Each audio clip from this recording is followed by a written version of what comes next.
Greetings, whiskey folk, and welcome back to Drinking Out Loud, where I am here on location in Vancouver still. And who better to meet up with in Vancouver than, of course, a very good friend of the channel, Mr. James Bornn. And this is your first time on the channel, I think. Yeah, I think that you told me this was your new studio. Yeah, it's a little more lo-fi than the regular setup. We don't have the massive wall of whiskey, but we do have a very rainy day instead behind us, which is not quite as pleasant, but there's probably some whiskey bottles back there somewhere in people's apartments. But that's true. There's plenty of whiskey bottles at the Artisan Distillers Conference that I was speaking at earlier today as well. So, speaking of artisan distillers, in a sense, we're going to very much look at some artisan distillers products together today. Yes, indeed. Starting with the Michter's 10-year-old bourbon. Yeah. So this is a big treat that we're getting to try this one. And I will explain right now why we're trying it, because you might be wondering what's going on. I've already announced what the free dram is for this month and what the what's the word I'm looking for here? Premium dram for this month is. This is, I guess, the extra premium dram. That's fair. Yeah. I mean, it kind of works on both levels, to be honest. The extra premium tier for bourbon is equivalent to the premium tier for scotch, right? Yeah, exactly. So we're tasting this because it's a bit of a sneak preview for our premium members.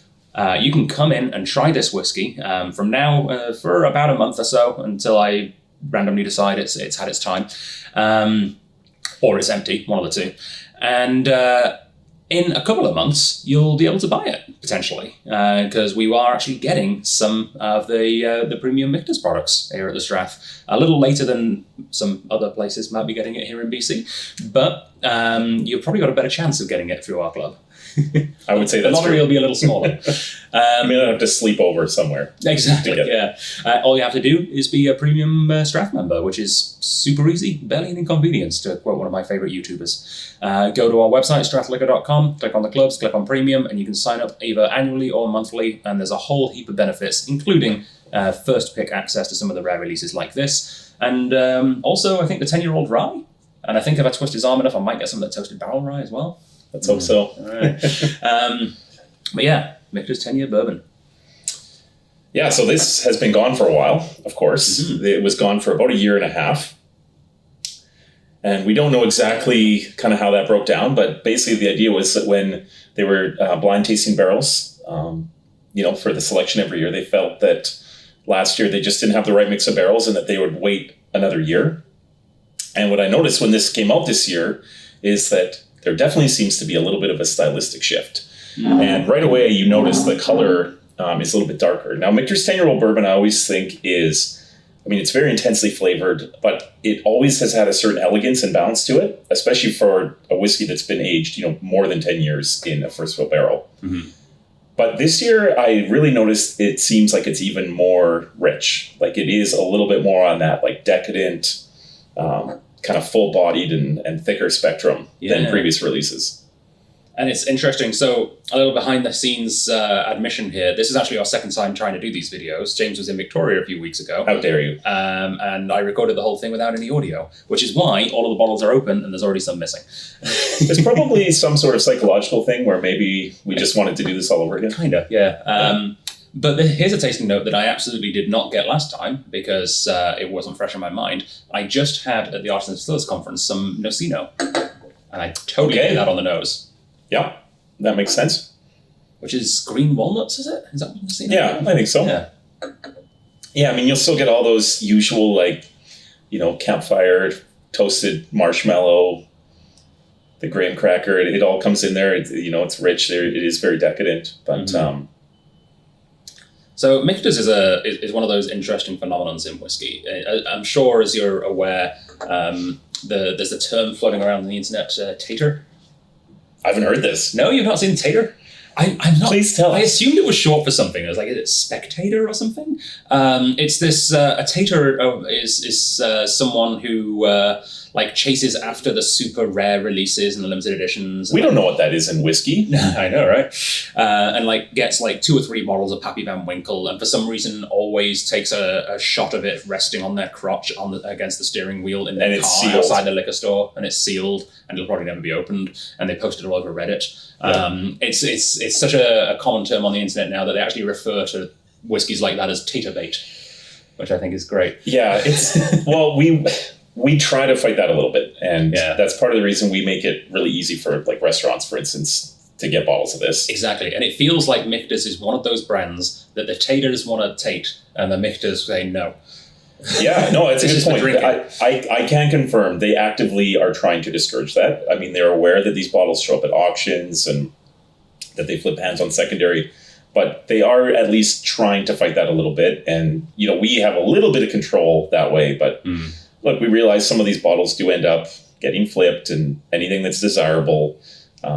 And yeah, unfortunately, Michter's 10 has kind of gone in that direction in the last 5 years. Which is really hard to get, but it's still reasonable. Yeah, I feel like it's still, you know, it's still within that kind of bubble of enthusiasts that if you really are trying to get a bottle of Michter's 10, there's ways. Yeah.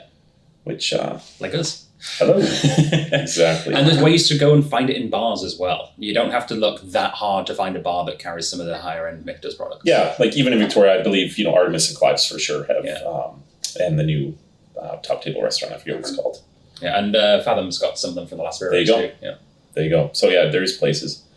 And I think that's what Michter's is looking for. I know we sometimes think that, you know, we want that bottle in our back bar, but there is, you know, speaking from the agency side, there's a lot of people there that's how they try whiskey is going to bars. Yeah. And there's still a lot of people. Especially bourbon. More so than Scotch, I would say. Yeah, I agree. There's much more of a thing of going to a bar to try new bourbon. Yeah. Well, it's a lot easier too if you are a bar to build an awesome bourbon selection than it is to build an awesome Scotch selection. This is true. Yeah. Because awesome bourbon start at a much more palatable price point. Mm-hmm.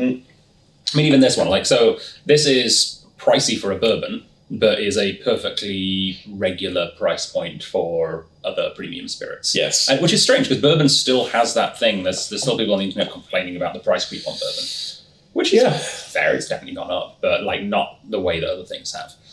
No, I think if you're a real bourbon lover, the price is, obviously it's annoying, but they are still reasonable. Yeah. In fact, I very much remember when we first got Michter's, and I mean, I guess this is 7 or 8 years ago now, and I brought it around and it was going to be on the shelf at whatever, $95. And people like looked at me as if I was insane.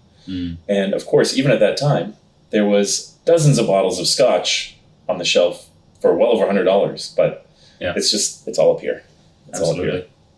And being a really rare limited production run, this is, you know, it's like I say, it's a very sought after whiskey. It's almost tater bait. But you're not going to be paying the several $1,000s that you get for other tater baits. This is, we think it's going to come in, I don't know the final pricing yet because it's not arrived. We think it's going to come in somewhere around $320. But you get that 10% discount, so it'll be less than $300, I think. That's actually that's very good. Yeah. It's especially better than secondary prices. Oh, yes. Yeah. Yes. What I noticed about this, so again, it has much more of a mouth-filling, kind of viscous texture than previous releases. I still think that, like, one of the things I always notice about Michter's bourbon, and right from the get-go when we first tried it, it does have a profile that reminds me a little bit more of Scotch in that, especially on the back end, like it doesn't have a lot of that like fiery kind of raw wood character, especially the more mature ones like the 10 and the 20. They finish very elegant and they have more of that warmth. And, you know, of course, there's lots of stuff on production methods, which you can find, you know, on the internet or with the tasting you did with Raven. But it delivers. I'm usually quite like averse to older bourbons. I generally prefer my bourbons in the sort of 6, 7, 8 kind of age range. I would agree. But Michter's pulls off the 10 really well, and I have a feeling it's to do with like their barrel storage regimen. Like they don't just dump it in the sun, well not the sun, but you know, a really hot place and let it be warm with the elements. I don't know where they store the barrels. I'm not sure if you have much insight on that. I mean, I can provide some insight. First of all, the warehouses get heat cycled, so you don't get a lot of variability in the warehouse. And also, it's maturing at a lower proof, right? Because the whiskey goes into barrel at 103 proof as opposed to the industry standard, which is 125. Wow, yeah, so that's a big difference. Now that number goes up over time in some cases. Which makes sense with the like it comes across on the palate as being oxidized and aged without too much of the tannin from the wood. Yeah. Well, that makes sense, actually. Lower ABV. That's a good even in the regular Michter's bourbon, you notice that it's a more kind of elegant extraction. Now, if you're someone who likes that real fire and you want like the spice and the kick, you know, there's lots of alternatives. But yeah, if you are looking for something that kind of has that, like again, a kind of a character I associate more with Scotch or malt whiskey. Mm-hmm. And it does also make sense that their maturation regimen is part of their identity, because the distillery itself's not that old, right? Yeah, and this was kind of how they got started. So when they started distilling again, so the brand was bought by the Magliocco family in 1989, and they were really sad that it had gone out of business. And that original distillery in Pennsylvania is now, I think it's a tourist destination. I think it might be a heritage building. Nice. You can still go and visit it. There's nothing happening there. But they actually wrote, when they built their new distillery, they wrote "Cost be damned" right on the side of the building. So the idea was to like push the boundaries, right, and do something that people were not doing. And now we're seeing the fruits of those labors kind of come to fruition. Nice.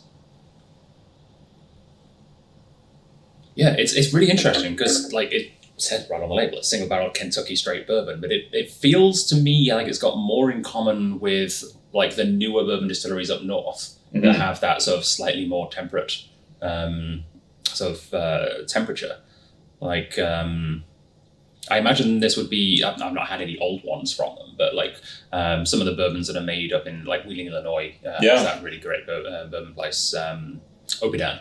It feels like when Opidan gets to 10 years old, it might happenstancely be somewhat similar to this due to the climate, but they've managed to do that by manipulating the climate themselves. Well, you can imagine that there's, across the US, there's probably a lot of bourbon producers thinking, what can we do to stretch the maturation period without overwooding because people our product? Got so used to age statements being a sign of quality because of the Scotch market, which is just, I mean, it's not even true of the Scotch market, frankly. That people are looking for those numbers, and you need to find a way to make those numbers make sense with the product still, which I think some of the more tater-based whiskeys don't really manage. Well, and the big increase in production in the bourbon business probably means that a lot of the companies are actively thinking of what stock is going to be destined for an age statement release down the line, which is really good for us. Yeah. I mean, Michter's has been doing that for 20 years, so they kind of have a bit of a head start on some of that stuff. Yeah. But, yeah. Cool. All right. Well, you can come in and try this if you're a premium member. You don't have to already be a premium member. If you want to sign up and then come in and try it, you've still got time. You can sign up right now online. However, of course, this being YouTube, I do have to say, this is planning to be released somewhere at the end of October or early November. So if you're in 2023, if you're watching this in 2027, just ignore all of the time frame things and enjoy the fact that we just talked about a bourbon that is probably even rarer at the time you are now. Cool. Well, thank you very much. I look forward to the next video. See you there.